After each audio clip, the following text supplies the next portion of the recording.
you're filming your life, you know, like you're documenting what it is that you're building. I have something I want to communicate, and then I just look to like what resources I have to communicate that.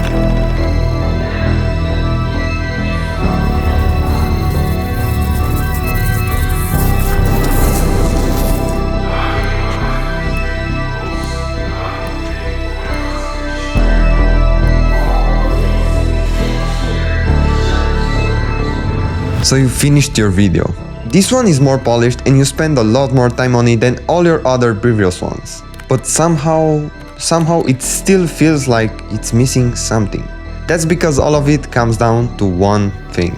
Mindlessly editing your videos is so different from telling a story, and having your music and visuals make people feel something. For me, making my life feel like a movie started with one word: storytelling. Now that single word may sound a little bit overwhelming, but the moment you first started posting videos, you've already done it. You've already started telling stories. You just didn't know it yet.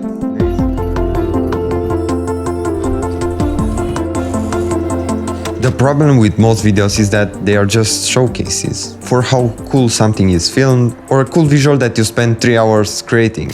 I started off with this mindset too. Every video was just a string of cool, empty visuals. There was no word created, no story, no reason for someone to connect with what I was saying. It was just something meant to look impressive. That's when I began looking at my own life and created a simple video about my journey and the system that made me love editing so much. For the first time ever, I showed parts of myself from my lowest points ever. And when I posted that video, to my surprise, 35,000 others resonated with it. Which goes to show how much a well-told story can have on other people, and how it can make everyone's life look interesting. Take this video as an example. I ran a marathon. On its own, there's nothing particularly interesting about this video. Hundreds of people already did this. But if we dive deeper into the why even run a marathon? Why does this mean so much to that person making the video? Why should anyone watch this? How does this help the viewers? When you look into it, you have something like this. 2007.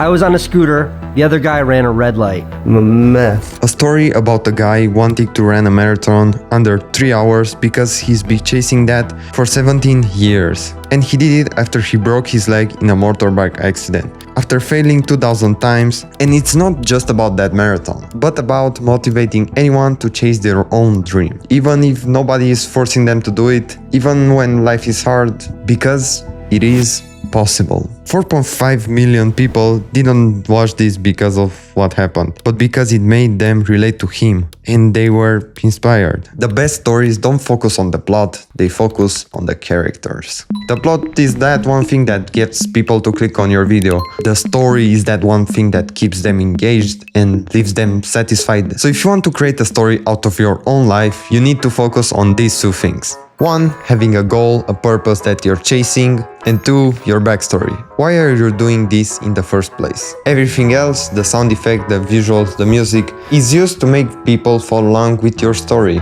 to help people understand how you were feeling at that specific time. Now you could argue that Casey is different. He's got millions of followers. He's lived a crazy life. Of course he has interesting stories to tell. You probably think that you don't have anything to share, that there's nothing interesting now that you can say. For the longest time I thought the same thing as you, that other people's lives were much more interesting and that's how they got their stories. Which may be true to some extent. I spend most of my time indoors, in my childhood home, working and editing videos for clients. But when I finally turned off my phone and just sat alone with my thoughts, I started to see my life differently. This shift allowed me to not see just that boring life, actually see the thousands of little stories that are in there that I could share with other people.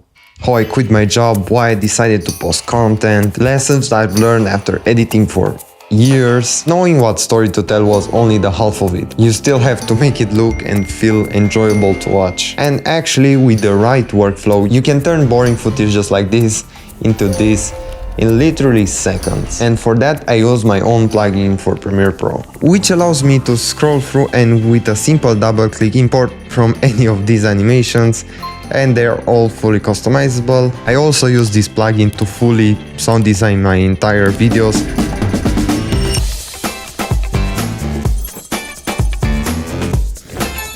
this is the only thing that actually fits into how you actually edit right now in Premiere Pro. It's a tool that helps and enhances the way you already edit. So whether you're just creating videos for the first time or you've been editing for years, this tool is made for you. So if you want to get it and actually support the channel, we have this extra discount right now that we are offering with the code EXTRA25. You'll get an extra $25 off your entire order. Don't forget, at checkout, just apply the code EXTRA25. You see, making your life like a movie is about changing your current way of thinking more than anything else. It's about chasing after a goal, actually living your life and doing cool things that people actually want to watch, and recording everything on that journey, even the boring moments and even the moments where you feel at your lowest. And with every new video that you're posting, you are slowly building the movie of your own life and creating a whole new world that people experience through your own eyes. I don't care what the viewer thinks. If I like it and I think it's great and it works for me, then that's it. What if your videos didn't get millions of views? Would you still make didn't. videos? Yeah. And you did still make videos. Yeah, so I used to put them on VHS tapes and like give them to people, hope they'd watch them. I didn't care. I mean, I had dreams and aspirations that I thought my videos could get me there. Like, I don't want to, it's meaningful to me that these movies mean something to people. Yeah. But the minute I stop trusting how they make me feel and start looking to how they make others feel, like that's when you fail.